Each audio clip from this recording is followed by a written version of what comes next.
Today, we have an amazing show, and I just want to kick us off here a little bit with this idea of wholeness and well-being. I don't know about you, but I've often struggled with becoming physically fit, healthy, especially after I turned 25. It's like my body went kapoop after that. And through the process of trying to become healthier, I actually just developed more and more habits, became fatter and more unhealthy. Until this year, I lost like 40 pounds. And I actually thank the pandemic for that because I stopped going out to eat. I stopped drinking soda just in general, and I lost a lot of weight. But now that things are back open, I've gained half of it back. And so today, we're getting ready to talk to none other than a new friend of mine. Her name is Lisa. And I'm just going to give you a little bit of her bio with some amazing intro music right now. Lisa has over 10 years of experience in the fitness industry. She worked with diverse population, including first responders, athletes, and adolescents. Her experience in the fitness industry also includes working with clients in a rehab from a variety of injuries, from spinal cord injuries to brain injuries, knee injuries, recovery from children to sports related, as well as joint replacement. Her focus has always helped her clients strengthen their own power and fitness routine, which is something I desperately need. She's PMA certified, Pilates instructor, senior trainer, certified CrossFit instructor. She is a paleo nutritionist, bachelor's degree in psychology, and a master's degree in human behavior. And if that's not enough, there's a lot more in her bio. But why don't I just introduce you to the legend herself? Lisa, welcome to the Whole Person Podcast. How are you? Oh, man, I'm doing fantastically. I'm like, this is a great way for me to kick off my day. Well, it's morning for me because I'm in California. It's like afternoonish for you. I think it just hit. Well, it's 11. Yeah, there you go. It's 11 o'clock. So, but we are good on my time here. I'm thoroughly looking forward to lunch. We're going to make street tacos from the house. I always look forward to food. I tell my clients when I train, like when I teach classes, I'm often thinking about what I'm going to eat next. And I think that irritates them a little bit. But I'm Italian. I grew up in a very culturally like specific Italian household. So food was a very big deal in our home growing up.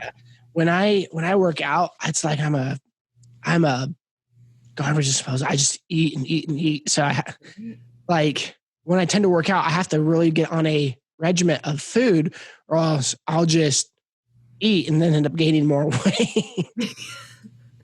You got to make sure you're eating the right things, right? Because nobody is like working out that hard and they're like dreaming of a kale salad. Like, right. Get out with that. That's not me. Although there is one salad that I really like. It's an artisan salad.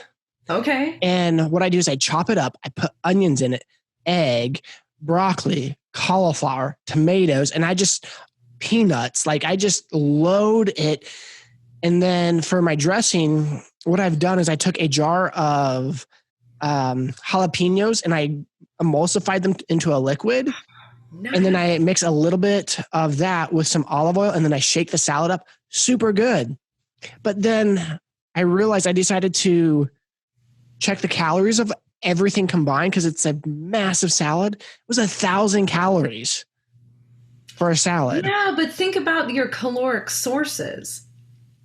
Eggs, peanuts, like, wow, we're ripping the Band-Aid. Everything. Right? Like I'm like 1,000. If you're doing that and you've just worked out for like an hour, I can kind of see it going that way. I would rather you do that than be in a fast food drive-through line. Absolutely. So when it comes to caloric intake, this is something that I've struggled with because I was like, oh gosh, I just ate like half of my calories for today in the salad and I'm still going to be hungry. The caloric intake thing is, okay, first, it is a struggle for absolutely everybody. Everyone I've ever trained, caloric intake is a struggle. We get very, very hung up on numbers, I've noticed, be it your caloric intake or even the number on a scale.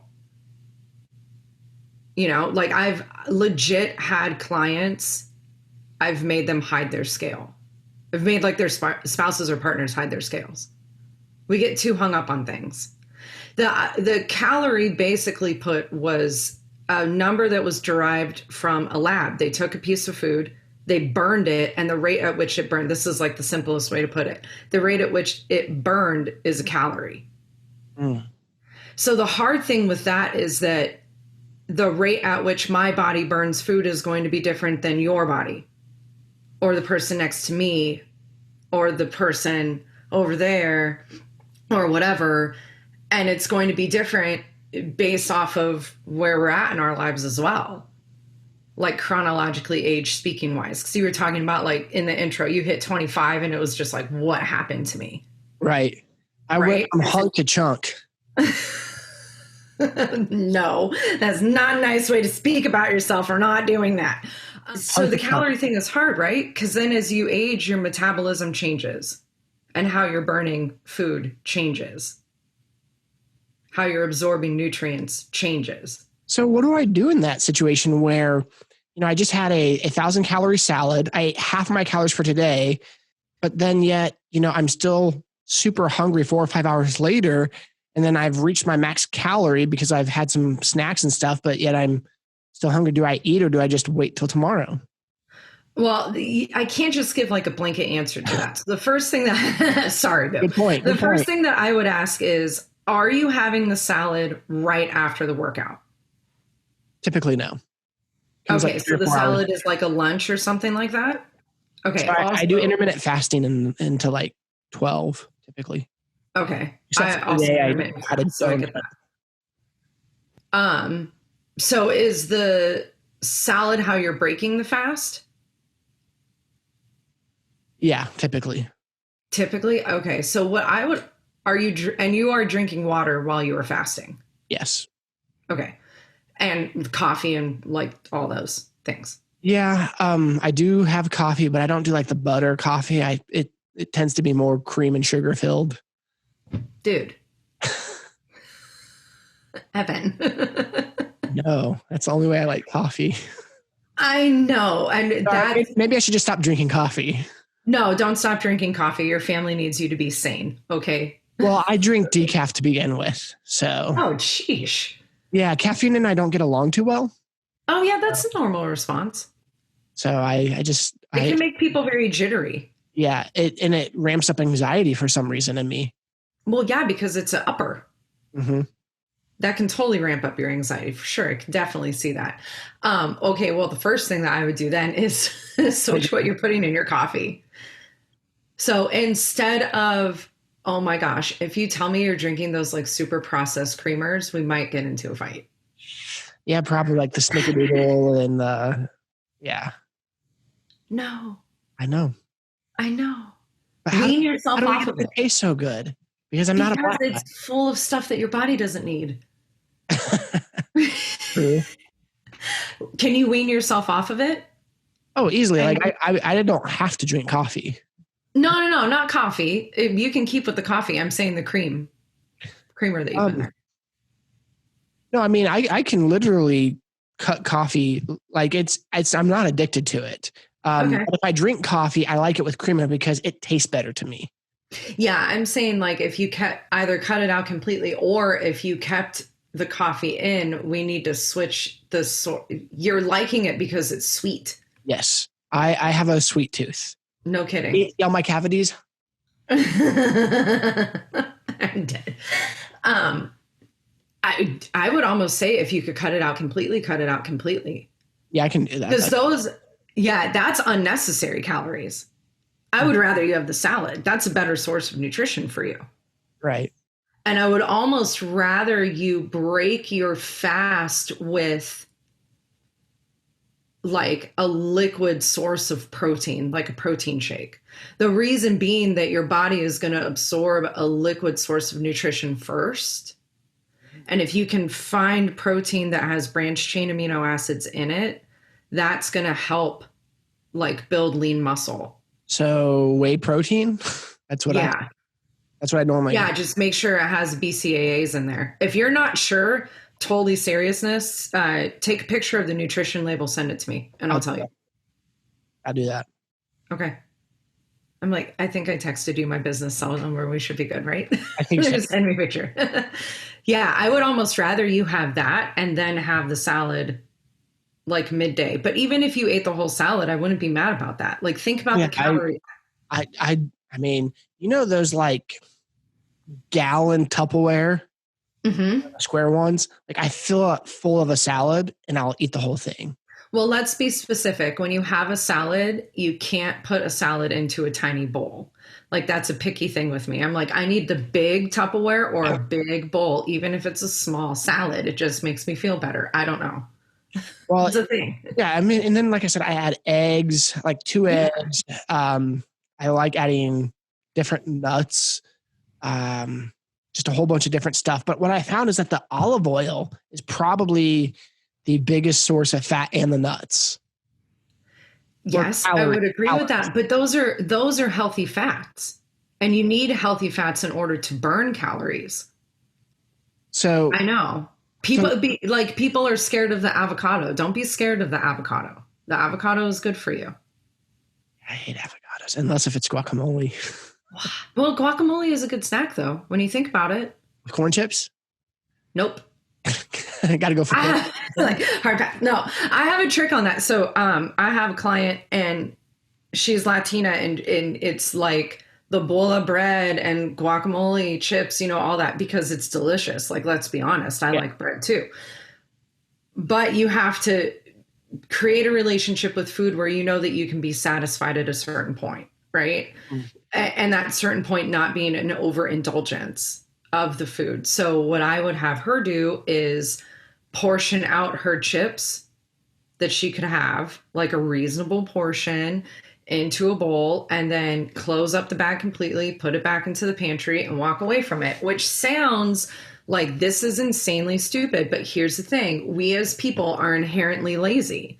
So if I'm having said snack and I'm sitting watching a movie with my kids or, whatever, I'm going to have to mentally convince my body to get up, to go back into the kitchen, to get the chips out of the pantry and refill the bowl. And I probably won't do that. Whereas if the bag of chips is sitting next to me at my disposal, I'm eating the whole thing.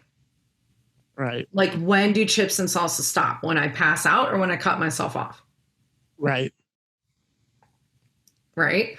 So I had her do that and then because guacamole as itself is actually fairly healthy, take other things, because what you're wanting with the chip is like the crunch, right? Yeah, and I think the salt. Yeah, and the salt. So you have to like substitute, but the salt's going to be in the guacamole, so you're good there. So what you want is like a solid substitute for the crunch. Right. So jicama, carrots, slice up bell peppers, slice up cucumbers, and use that as a vehicle to get the guacamole in your mouth. Well, with that being said, where do you begin to learn about healthy food? I started with YouTube. Luckily for me, for the majority of, I love salad. I love vegetables. There's certain things I don't like mushrooms, olives, fish.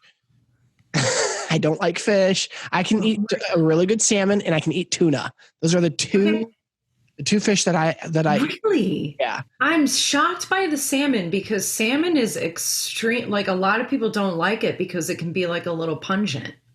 It is very pungent. And it also depends on, so let me rephrase this. The specific salmon that my wife just bought from the store that's pre-seasoned and everything like that, that was really good in my opinion. And if I put it on the grill, really good. But for the most part, no. But tuna, I love tuna. I buy the $1 packets of raw. Okay. I love raw tuna. I can eat it plain. Raw tuna is delicious. Yeah. And I'll put that in my salad as well. Okay. 1 or 2 packets. That's another good, healthy source of food. That's just my salad. I eat junk food quite often. So how do I change my relationship with food? How do I go about going from out of control, sweet tooth, to having a healthier relationship with food? Because I got to be honest, I see my 5-year-old and my 2-year-old relationship with food, and it freaking scares me because I was like, oh my gosh, you guys are they'll sneak. And I get they're young, but my wife brought donuts home the other day. And then in a matter of like 2 hours, I was like, is this the same donut that you just keep snacking? And I went and checked the box, and he ate 4 donuts, and he's 2.5. He just kept like sneaking them. And while I'm upset about that, and you're laughing at it, no, but their relationship with food is a reflection of my relationship with food. For sure. And so how do I change my relationship with food? It's on like a basic level, I would say food, okay, I'm not going to start on a basic level. No, screw that. Let's go to the deeper level. Hold on. Because here's the thing. Think about that. But here's most people's relationships with food. The whole point of this country is if you want to eat garbage, balloon up to 600 pounds, and die of a heart attack at 43, you can. You are free to do so. To me, that's beautiful. That's most people's view of their relationship with food. Yeah. Ron Swanson, by the way. It's a deeper thing though. Like, you have to ask yourself why you need what you're going for in the first place. Food a lot of the times provides people a sense of comfort. When you think about it from like a societal standpoint and how we've evolved over time with food and all those things, like way, way, way back in the day, having an abundance of food was a sign of wealth. Right. And then fast forward a whole lot of times and World War II and people are on food rations. So food became a source of scarcity. And now that we can have that indulgence back, like what comfort is it giving you? What security is it giving you? Like I grew up in the clean plate club, like you cleaned your plate at dinner, but that came from, an old line of thinking of like, we don't know where the food's going to come from again. Like way back in the day, like my grandma used to rinse out Ziploc bags and reuse them because she didn't know if she would have access to that again. It was just like such an ingrained habit to her. So it was like, when you have the food, you eat the food. Now we have an overabundance of food and access to said food. And now we have food that can get delivered like super easy to our doorstep too. So we can be even lazier when it comes to food. Right. But we don't necessarily need all the food. So you have to ask yourself, why are you turning to that snack in the first place? It's like a much deeper psychological thing. And I can say this because, I grew up, like I said at the beginning, in a really traditional Italian household, and it revolved around kitchen and food. Everything. Like we would be eating a meal talking about what the next meal was going to be as family. And I would consider us as eating really well. My mom is a phenomenal cook, but even then it was like you ate what you had. And now I look at my daughter too, like she has access to all the snacks and all the things all the time. So you do have to do that deeper dive of going, what am I getting out of grabbing, the chocolate bar?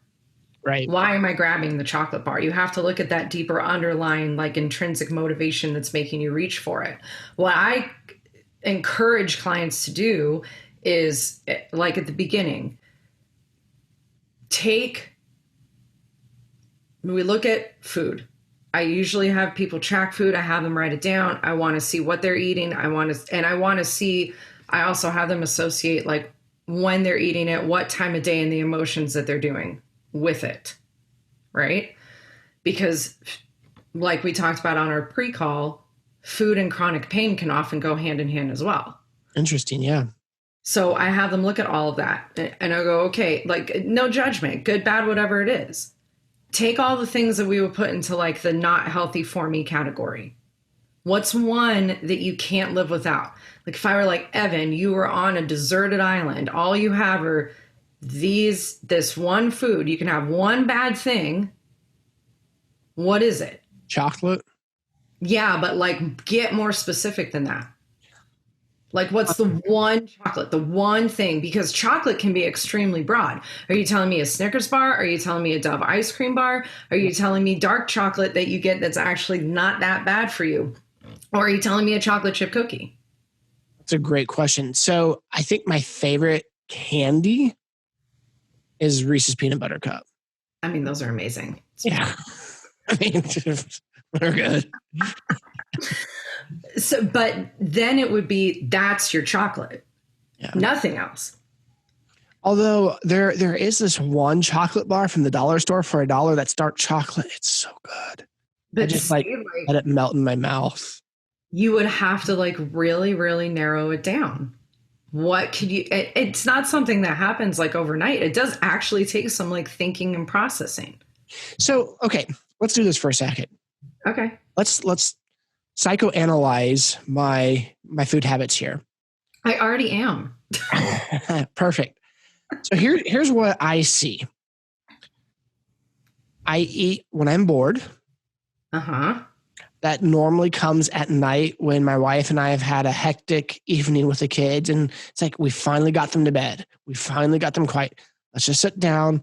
Let's relax. Let's watch a little TV show. And then one show turns into 2 or 3. And then we also just snack while we do it. Like, so are you bored or are you decompressing? I would say decompressing. That's a good point. That's decompressing for us. Yeah, that doesn't seem like bored to me. That seems like a decompression, like let go of your day. Yeah, absolutely. That's exactly what we're doing. You know, like it's the equivalent of someone having like a nightcap. Yeah. Right. Yeah. No, absolutely. It's not so much this way anymore, but soda used to be a big stress relief for me. Mm-hmm. When I was really stressed out, I would drink soda, and it would help me until I started having issues with caffeine. Mm-hmm. So I still occasionally drink soda. Not as much anymore. I did quit for like almost a whole year once, which was last year. And then I was like, oh, I could just have one, no problem. And then it's like, yeah, seriously, what an alcoholic is to alcohol, sometimes I'm with soda, you know, and I can easily jump back on the bandwagon. Like today, I'm going to be honest, I had a Mountain Dew slushie. Oh my God. For breakfast with a donut. I know. But I'm wanting to be real and authentic here, not I appreciate you being real and authentic.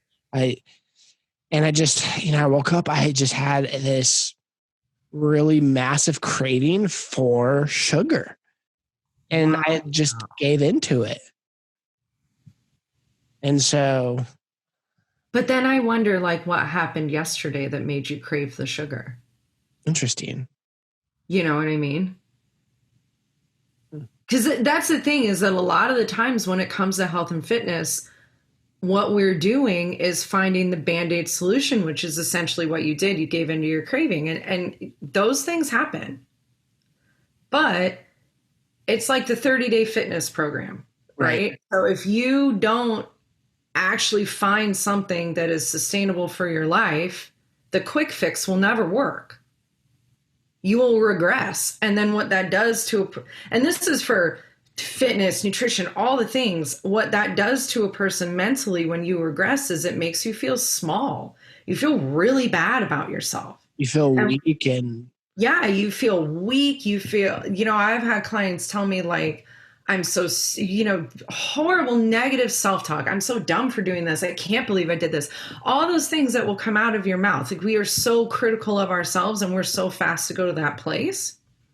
And then the way to fix it is by finding another quick fix when I'm like, we need to take it back even further.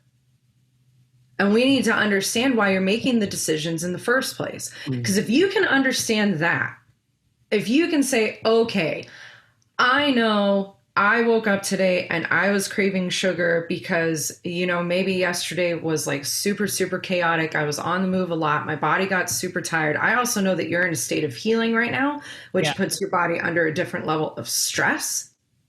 and your body's already working harder because it's trying to heal itself.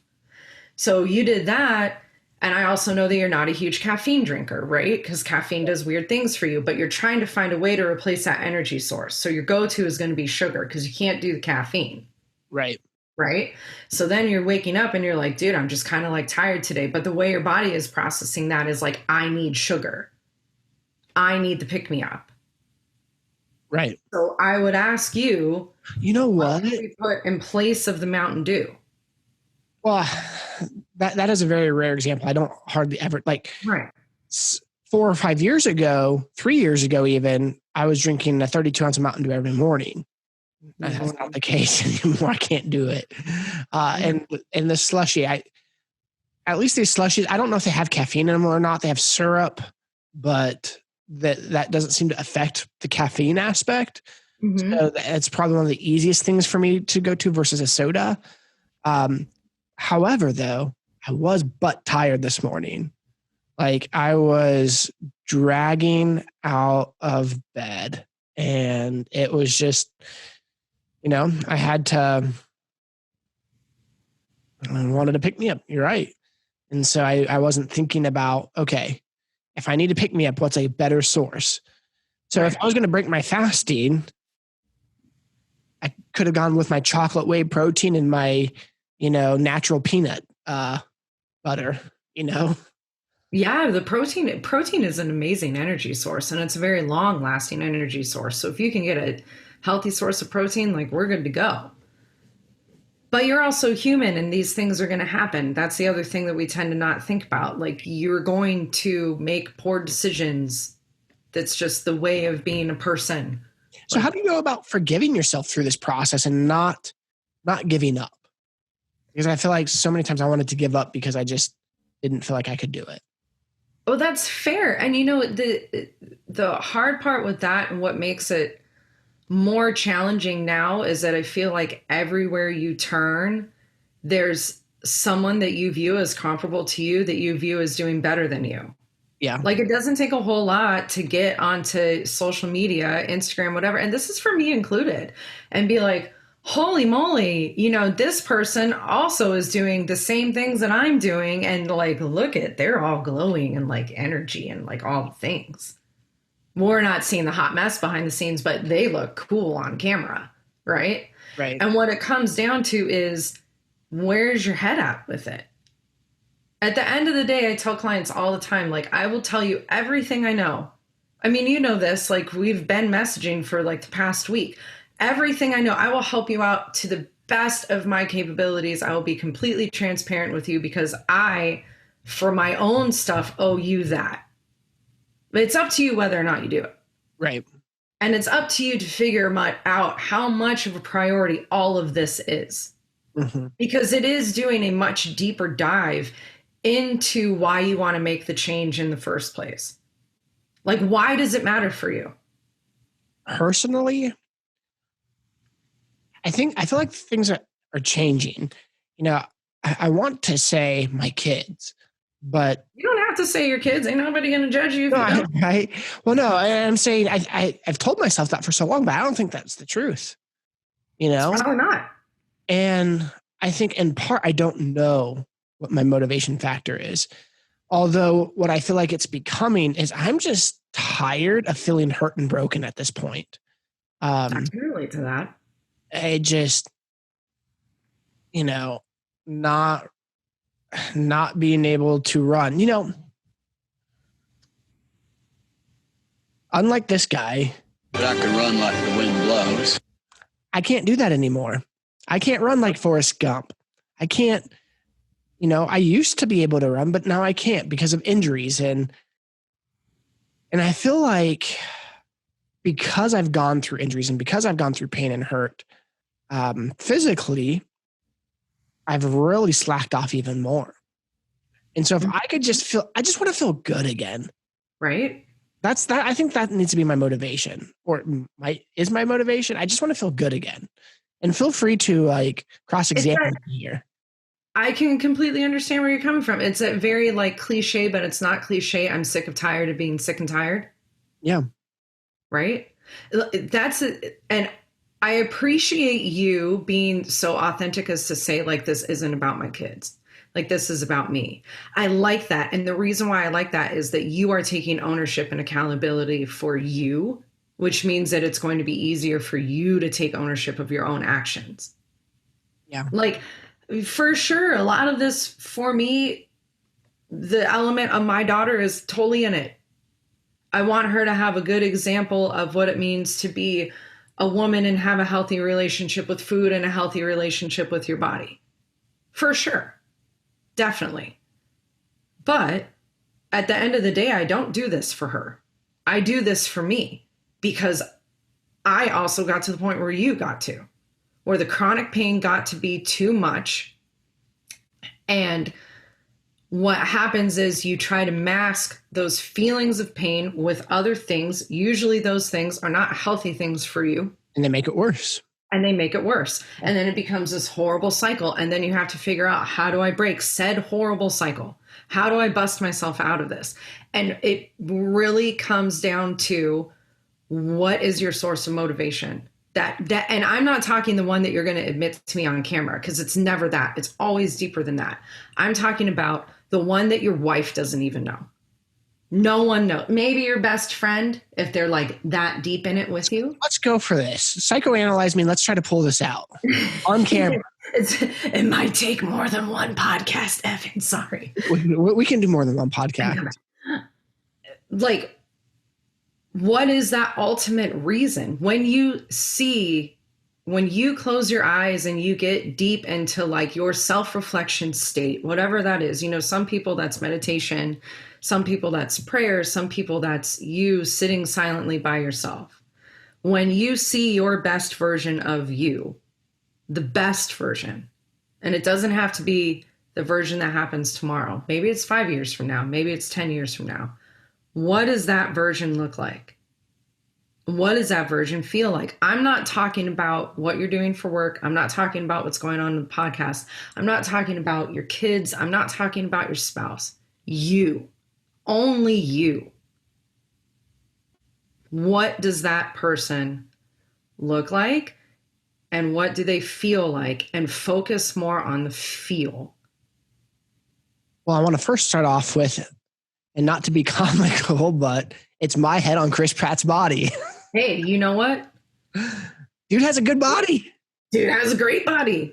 Dude probably also has a dietitian and a person who cooks for him. A trainer and multiple trainers. And, and on that note, I've had the great opportunity to work with, people who are at a more elite level when it comes to what they're doing professionally in those arenas. And it's not to say that their behavior is necessarily any healthier than yours. They just know how to turn it on and turn it off, like maybe a little bit more efficiently. Right. Well, that, and he has more access. Let me phrase this. Because of his financial capital, he has more access to things that I don't.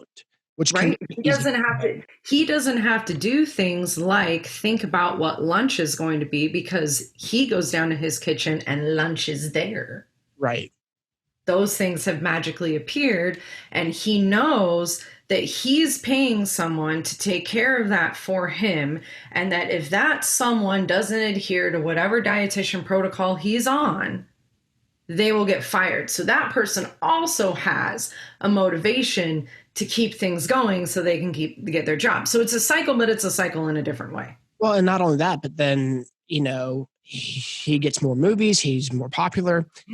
Which means that person keeps their job. Exactly. Well, and the other thing too, and not just to be facetious and funny about Chris Pratt, but the dude was fat. Mm-hmm. Like, he was fat. I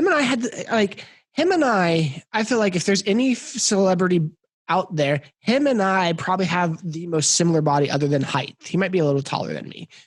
I have no idea how tall he is. I'm like, I could Google that. I'm not sure either, but I'm just assuming he's taller than me. But realistically, when he was playing Andy Dwyer on Parks and Rec, him and I have a very similar body shape. And so I think when it comes to realistic stuff, like if I could picture myself, I don't want to picture myself, like Hans and Franz. I'm Hans. And I'm Franz, and we are here to pump you up. I'm not Hans and Franz, but, realistically, I could reach a level where Chris is, he's not 100% shredded either.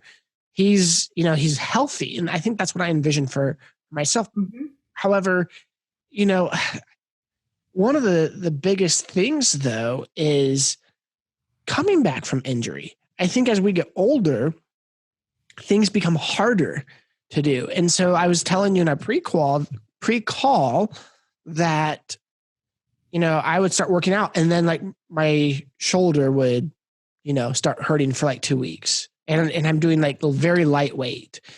And so it's finding a workout routine and rhythm, which you have helped me with in the process to work my body in a place to start being mobile, flexible, bendable, and to become overall healthy again. And so for people that, whether it's just lack of exercise or in my case, 3 different surgeries in 13 months, how do we ease ourselves back into this process? The easiest way to do it is, and keep in mind, like all this has to be cleared by a doctor. So I'm going to explain myself and then I'm going to explain myself deeper. So if you're trying to get back into it, you need to find something that you like to do. Mm-hmm. Because if I tell you, go do, say you're like super, super into hiking, but I tell you like, no, you need to go and do a spin class, but you're like, hate spin class. You're going to make up excuses to not show up to spin class. But if I'm like, okay, well, let's exploit the hiking thing, you'll make the time for it. So the easiest thing to do is start with something that you like and exploit that. And then as those habits are being built, you can incorporate in other things that you like less. Because you already have that strong habit built, and you also know that it has positive feedback, right? So you're doing the thing, you're getting the endorphin rush, and you're feeling better as a result. Mm-hmm. You have to start that positive reinforcement almost first before you start incorporating in the things that you don't like. Now, that being said, if you're the person who's like, I really, really, really like to run, but I just had major knee surgery, let's say, or run like the wind blows. Yeah, I only run if I'm being chased now. Okay. Right. Or you've, had some other major injury and now running is contraindicated for you. Right. I'm not going to have you go run, because what that's going to do is put more stress and tension into the body, potentially injure you again. And then that started a negative cycle. That's what we don't need. I learned that one firsthand after my foot. So the audience doesn't know, but I was in the military and I shattered, fractured, and dislocated my right foot when I was 19. I didn't walk for a year. And when I was coming, multiple surgeries within that year time, whole lot of physical therapy, it was all the things. That's a podcast for another time. But when I was coming back from that injury and I was trying to figure out physically what my body was capable of, and complete transparency, I would go and get cortisone shots from my doctor, which suck and are super, super painful. And you're limited as to how many you can have. And then the cortisone shot that was supposed to last me like however long, I would go and run right after I got the cortisone shot, to the point where my doctor figured out what I was doing and told me, I love my doctor. She's an extremely assertive woman. She said, you are not coming back here unless you're letting me cut you open again. You have to stop this. Like, she just laid the hammer down and was like, this is what done. What do you mean by that? You're not coming back unless if you let me cut you open. What she was telling me, because of how the injury was and where the cortisone shots were going, was I was taking advantage of the cortisone shots to be able to move in a way I wanted to move. And what she told me was, if you're continually coming in for cortisone shots, you are telling me that your body is in so much pain that you need this to be able to adult, right? If you need this to be able to adult and your body is in that much pain, I need to give you another surgery to fuse bones together. That was what she wanted to do. Mm. But because she's an amazing, amazing doctor, she told me, This surgery is a 50-50 shot. 50%, it could go really, really well. Your mobility completely improved. You could run again. 50% shot, worse than where you are now. What gamble do you want to take? And I said, I'm not coming back. I didn't want to play the odds that I could end up 50% on the worst side. Right. So then it was me having to figure out where I was physically, not being able to run ever again. It ended my military career. That moment ended my military career. But it was me coming to that realization, knowledge of, I need to figure out something else. And I need to let go of my ego. And I need to figure out what I can do on a consistent, regular basis to have the quality of life that I want. So that me, nobody else. So that I can have, the kind of life I envision for myself, where I can go on hikes, where I can travel and have it not be problematic, where I'm not, constantly on bed rest, having repeated surgeries, having other injuries as a result of this injury and other parts of my body taking over. It was like all the things. And it was a lot of time, trial and error to figure out what resonated with me. And people are not patient enough to do that. You have to be patient with yourself. And if you're coming off surgery, like I know you are, multiple, on hugely weight-bearing joints, right? Because the knee, the appendectomy, and then the tonsillectomy. Yeah, all not fun. No, none of them are fun. None of them are fun. Like anytime you're having to get knocked out for someone to cut into your body, that's not fun. Right. It's not fun. So when you're also coming at it from that point and that perspective, when you're still in a healing mode, you have to be that much more patient with yourself. And I think not only do we have to be patient with ourselves, but we have to realize where we're at. Mm-hmm. I'm almost 2 years post-op from my knee.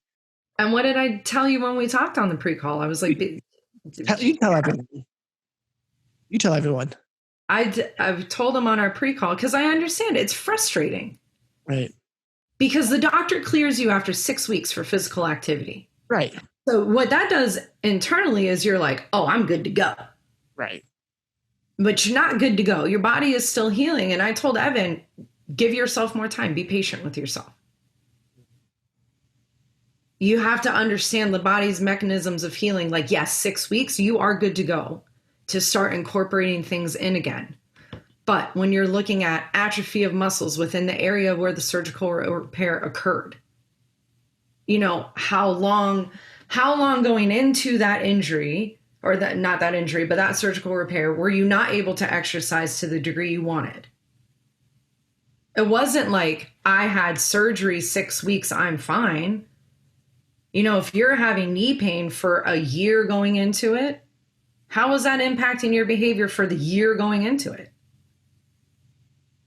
And then 6 weeks post-op. So now you got to flush all the meds out of your body. You got to flush all the anesthesia out of your body, which takes a long time. That was terrible. It's horrible. And it doesn't happen fast. Speaking which, hey, I sincerely feel like I almost had a heart attack post-op twice because of oxycodone. Oh, that stuff is gnarly. Oh my God. Like, so once I realized on day 2 it was oxycodone that was giving me like such anxiety and panic attacks. Once I realized that, heart palpitations. Oh yeah. I was completely having heart palpitations, and I didn't know that. Like, they didn't tell me. They're like, "Here, you're gonna like this." I was like, "Okay, great."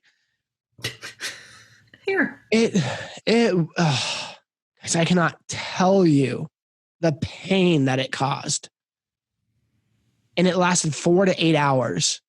Like, I learned how to meditate real quick, because the only thing I could do to keep me from wanting to go to the hospital was sit in a dark room and listen to meta wave music. That's the only thing I could do. That being said, once I realized it was that, I cut off all pain meds. And I freaking just gritted it out.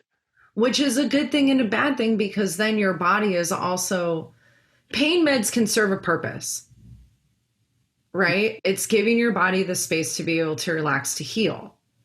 They also do a disservice, which is what you just described. And even bigger, leading into addiction and all these other things that I know we're not going to talk about now. But then it's like you cut yourself off from it, and your body is still healing. So you go into a state of pain because your body is healing, and healing can be, unfortunately, sometimes painful. Right. So then your body is getting stressed because it's in this place of pain and it's trying to heal itself. And then what are you doing as a result of that? Right. How are you medicating yourself? And then that further impacts your relationship with food, your relationship with exercise, all these things. Because then you're going to be at the Dollar Tree buying the chocolate bar. When do you really need the chocolate bar? Probably not. Or could you get the chocolate bar and have, the actual serving size of it, like a quarter of it or a piece of it or whatever it is. Right. And be okay. And put the rest of it away and know that you're not going to go to it at 8:30 at night. Some of it is like blatant sheer willpower. Some of it is finding ways to replace that food with something else. Yeah. Like maybe you start drinking like hot tea and it's decaf, so you're good on that. So, take the unhealthy things that you have and replace them with a healthier option. Actually, that's one of my favorite quotes by Tom Ziegler. The quickest way to success is to exchange a bad habit for a good habit. Yeah, but the same goes with food. Mm-hmm. Like take 5 unhealthy foods. Take the one you can never live without. Replace the other 4 with something else. And I would say even deeper than that, figure out why you need them in the first place. Do you actually really need them? I love it. Because the thing with it is that if you can cut out a lot of those really unhealthy, really processed foods for long enough, when you have the opportunity to have them again and you go to eat them, they don't taste the same. Right. But then you have to not create the habit again. Which all goes back to, why are you motivated to do this in the first place? Right. I tell people all the time, and they think that I'm crazy. Like, no, dude, if I could create a pill that you could take every single day, go with me on this, that you could be healthy, like blood work in your doctor's office healthy, lean with muscles, eat whatever you want, and never have to work out, I would have like more than Bill Gates' money. Mm-hmm. Because you have to do the work, and people don't want to do the work because the work takes time. And then you have to be patient with yourself. And then you have to forgive yourself when you mess up. Right. So for all of you that are listening, this is Lisa. And so I've already had a few conversations with her, and she's helping me behind the scenes as well. But you know how they say, like, never propose on the first date, right? So Lisa and I have been talking, and I want her to come back again and again and again. I'm so into it. Because this is an area of my life that I so struggle in. And I just want healing, not just in the food, but physically. Like, as we're sitting here, like, my knee, it's killing you, hurting so bad. Yeah. And I want healing in the knee. I want healing in my body. And so I know you already said you'd love to come on multiple times, but so what I'm asking you is, will you be my guru, coach, health, fitness? Like, yeah. Oh my God. We'll just document this journey. We'll document this journey. I'm totally in for it. Because I feel like this is something that people really struggle with. And I get it, because I've been there. I mean, the foot led to a whole litany of other injuries for me. Yeah. Like it started there, it did not stop there. And it is when you get into that place where your body is in chronic pain, and I said the cliche, like, I'm sick and tired of being sick and tired. Like, that's so surface level to me. Like, me in my worst state, I felt weak. I was fatigued. I was completely demoralized. I didn't like how I look. I sure did not like how I looked naked. It impacted every single aspect of my life. Yeah. There was nothing that was left untouched. Yeah. Including intimate partner relationships, friendships, all of the things. And I'm in the fitness industry. I am a walking billboard for what I do. There is an expectation that I will look a certain way, that I will eat a certain way, that I will do things a certain way. And for me, none of this is cookie cutter. Yeah. I don't want to shove you into some cookie. I know I sent you like swimming workouts and stuff like that. And I do have resistance band workouts for you, so don't worry, they're coming. Like, they're coming. Yeah. But for me, it's like, okay, let's try something. Let's see what works for you. What's going to help you feel better? Because I know that if I can get you to the point where if you feel 5% better, that makes a world of difference. Right. Like, what I view as 5% for you is 100% for you. It's that impactful. So what do we do to get you to that point? Yeah. And that is looking at the nutrition and looking what you're doing for the workouts. Well, and I think too, you specifically on my case, you made a point that I hadn't even thought about. I'm thinking arthritis. I'm thinking go get another MRI, all this stuff. And you're like, and you said, it's probably just nerve damage. And I was like, oh, that actually makes a lot of sense. Mm-hmm. Because it's sensitive to the touch, mm-hmm. which are nerves. It hurts in different places that actually never, well, I mean, technically probably all of it got touched, while they were in there, but in places that weren't really heavily worked on hurt. Right. Because you were in the operating room, but you were knocked out. So you don't know, as I know you said it was laparoscopic, but then it was an actual incision as well. Right. Yeah. So like 2 styles at once, or same surgery. Which is gnarly in and of itself. You essentially had 2 surgeries in one. It was like a BOGO in the worst way possible. Right.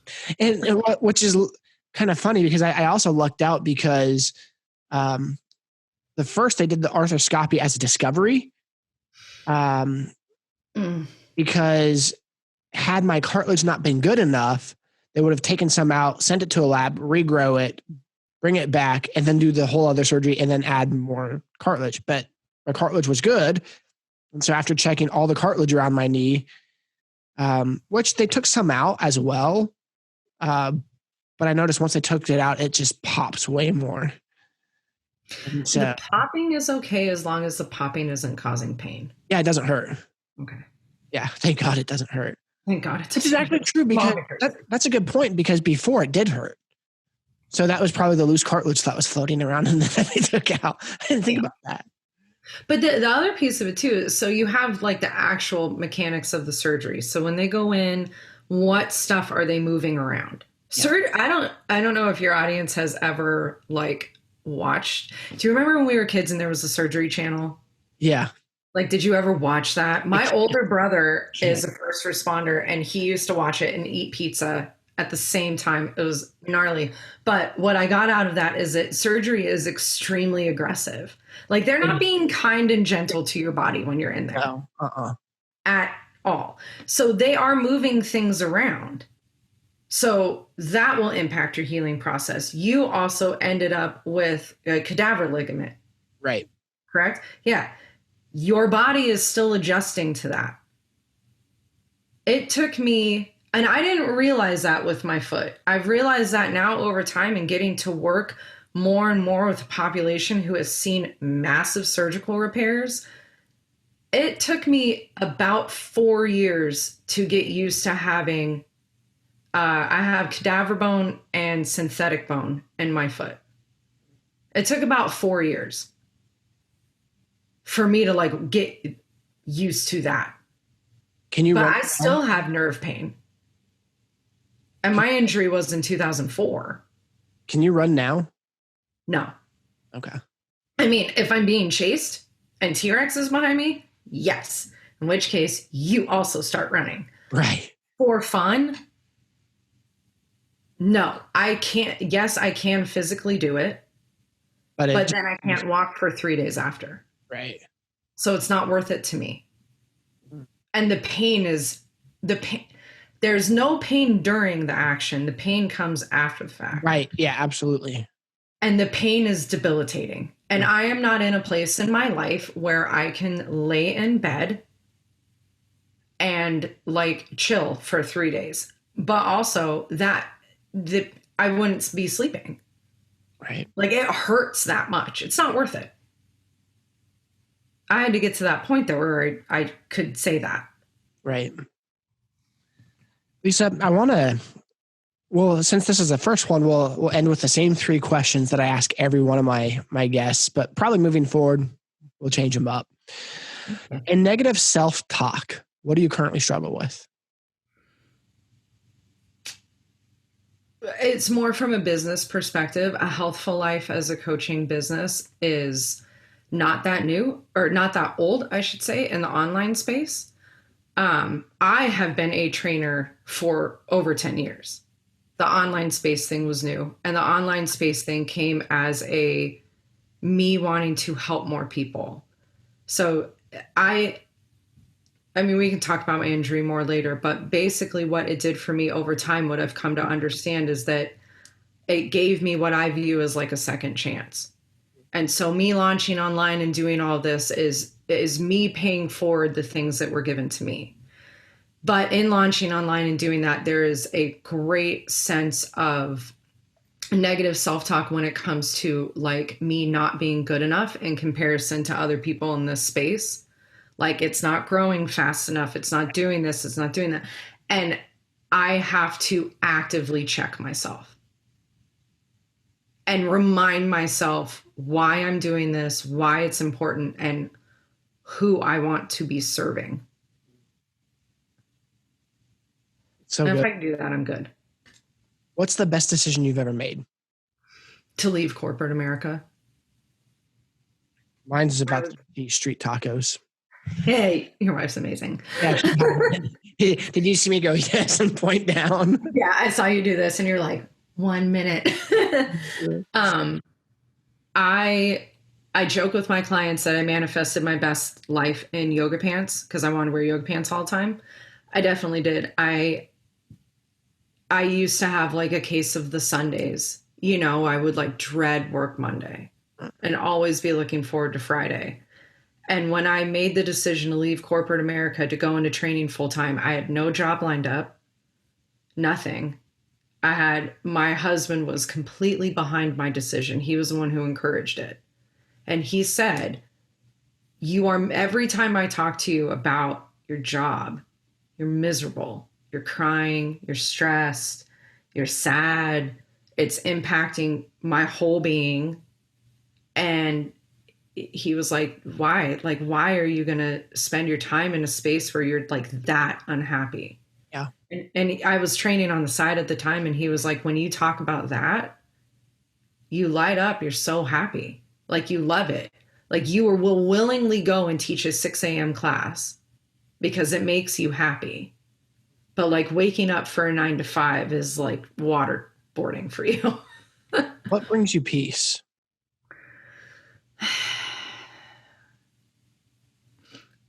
Right now,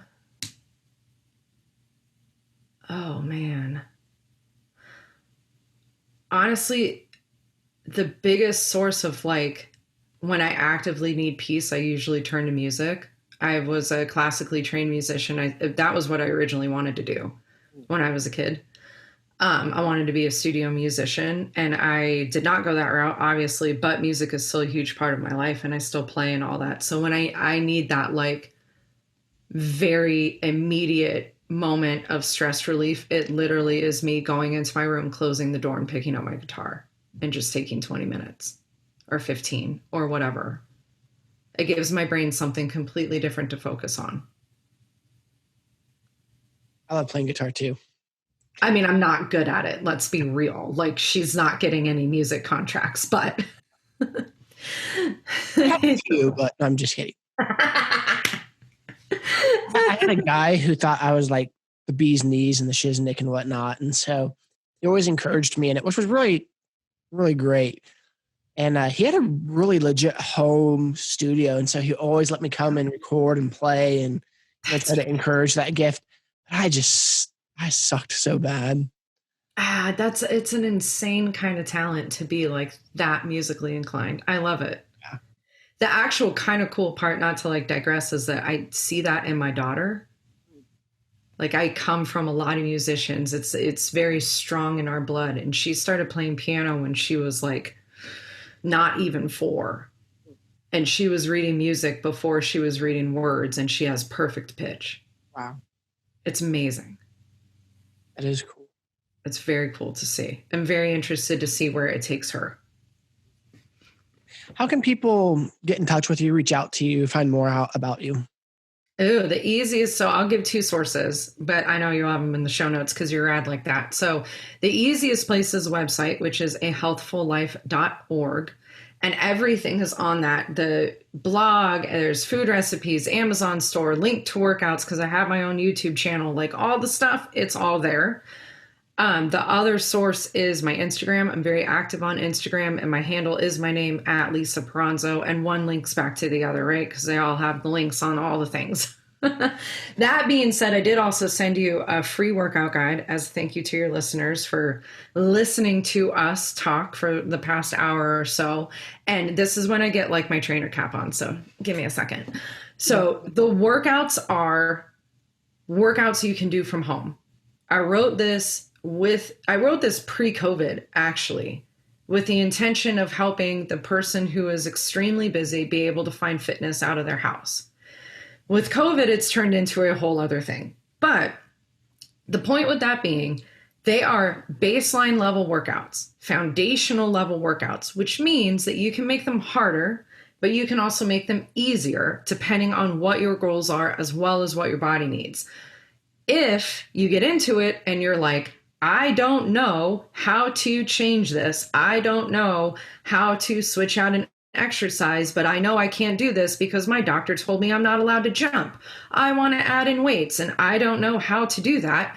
Those are not questions that you keep to yourself, which is why you have the links to the Instagram and the website. Start the conversation with me. When people reach out and they have workout questions, I am the one who is answering, and I will help you. Evan can personally attest to that. Very true. Very, very true. Well, thank you so much for coming on. And I'm looking forward to continuing the conversation. Me too. I'm looking forward to sending you resistance bands workouts. Absolutely. Here. Oh, just so you know, I also have a TRX band here at the house. Do you really? I do. It's not hanging up, but I have the mount right over there. Okay. I do. I really like the TRX. I do love me some TRX. I mostly train Pilates within TRX. Okay. Perfect. So, look at your face. I do like I'll send you those too. a lot. That's probably been one of the most helpful things for me, actually. I really like it. Navy SEALs invented it because they were bored. You can't get any better than that. That's awesome.